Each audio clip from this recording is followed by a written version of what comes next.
Hello, வணக்கம். நான் உங்கள் சுனில். நான் ஒரு சாதா ஃபோனு வச்சு என் வீட்டில் லைட் இல்லாத இடத்துல நான் இப்போ யூடியூப்பில் ஒரு இது பார்த்தேன். நம்ம இந்திய இராணுவம் தமிழ்நாட்டை சேர்ந்தவர் அவ்வளோ உருக்கமாக சொல்கிறாரு. அதுதான் நானும் யோசிச்சுட்ருக்கேன்.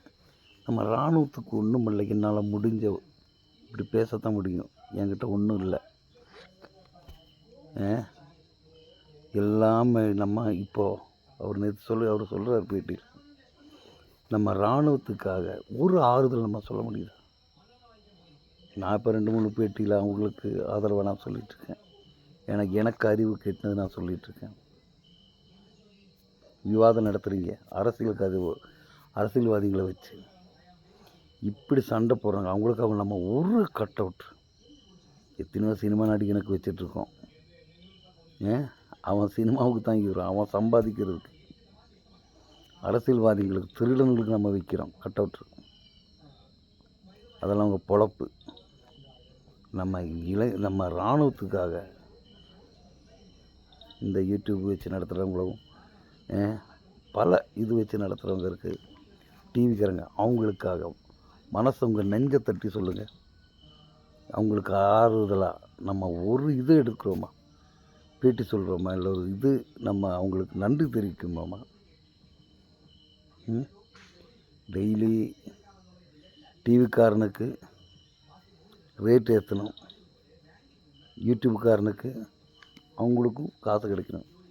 இதுக்காக அந்த அரசியல்காரங்களே அவங்களுக்கும் வச்சு பேட்டி எடுக்கிற விட எல்லா ஊடகங்களும் இராணுவத்துக்கு மனதைரியம் கொடுக்கறதுக்கும் அவங்களுக்கு உற்சாகம் பண்ணுறதுக்கும் எல்லாம் பண்ணுங்க. கஷ்டமாக இருக்குது நம்ம இராணுவ வீரர் அப்படி சொல்லும்போது. எல்லா ஊடகங்களும், எனக்கு வேறு ஒன்றும் சொல்ல தெரியல.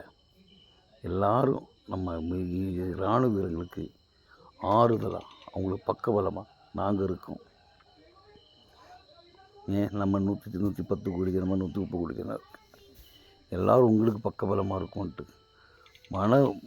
அவங்களுக்கு கஷ்டப்படுத்தாமல் மனசில் நாம் இருப்போன்னு தைரியம் கொடுத்து அவங்களுக்கு நல்ல தெம்பாக நம்ம இருக்கணுங்க. அப்படி பேட்டி கொடுங்க. இந்த அரசியல்வாதிக்காரனை அவனை வச்செல்லாம் பேட்டி எடுக்காதீங்க. இப்போ கொஞ்ச நாளைக்கு நம்ம இந்த சண்டை முடிஞ்சு நம்ம அமைதி திரும்புகிற மட்டும் இந்த ஊடகங்களாலும் சரி, யூடியூபாலும் சரி, ஃபேஸ்புக்கு, ட்விட்டர், எவனுக்கு நீங்கள் பேட்டி எடுக்காதீங்க. கொஞ்சம் மனசாட்சியோட காசுக்குன்னு செய்யாமல் நம்ம நாட்டுக்குன்னு எடுங்க, செய்யுங்க. இப்போ அவங்க தான் நம்மளுக்கு ஹீரோங்க, அவங்கள புகழ்த்துங்க. வேறு ஒன்றும் சொல்ல தெரியல. ஜெய்ஹிந்த்.